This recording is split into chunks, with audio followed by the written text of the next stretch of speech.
நேயர்களுக்கு காலை வணக்கம். இன்னைக்கு வந்து தை வெள்ளி. சகோதரிகளே, அ இன்னைக்கு வந்து ஸ்டார் மாரி தான் போடுறேன். ஏன்னா தை வெள்ளிக்கிழமை கொஞ்சம் கலர் அடிக்கலான்னு சொல்லிட்டு, அப்படியே ஆரம்பிச்சு விட்டேன் சகோதரிகளே.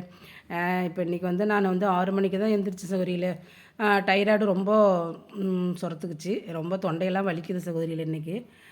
இப்போ மாத்திரைய போட்டுட்டு தான் வரேன் பல் விளக்கிட்டு. ரொம்ப அதாவது எப்படி சொல்கிறதுனா, அந்த மூச்சு விடவே ரொம்ப சிரமமா இருக்குது இன்னைக்கு காலையிலேருந்து. செக் பண்ணணும் சகோதரிகளே. இந்த கோலத்தில பாருங்க சகோதரிகளே, நான் உள்ளேயே ஒரு சின்ன குட்டியா ஒரு சின்ன பூ மாரி போட்டுட்ருக்கேன். எனக்கு இந்த டாட் வந்து எனக்கு ரொம்ப பிடிக்கும். சகோதரிகளே இன்றைக்கி வந்து சிம்பிளா தான் போடுறேன் சகோதரிகளே, ஒண்ணும் பெருசாலாம் போடல. ஆனா வெள்ளிக்கிழம ஆனா எப்பயுமே பெருசா தான் போடுவேன். இன்றைக்கி ஒண்ணும் முடியல. அதனால சின்னதா போடுறேன். இத முடிச்சுட்டு தான் சகோதரிகளே வந்து தோசை ஊத்தி சாப்பிட்ணும். இன்றைக்கி தோசை தான் மத்தியானம் லஞ்சுக்கு என்ன செய்யலான்னு யோசனை பண்ணிட்டு இருக்கேன் சகோதரிகளே. சகோதரிகளே இந்த கோலத்த நீங்களும் ட்ரை பண்ணி பார்த்துட்டு எனக்கு சப்போர்ட் பண்ணுங்க சகோதரிகளே. சப்ஸ்கிரைப் பண்ணுங்க, லைக்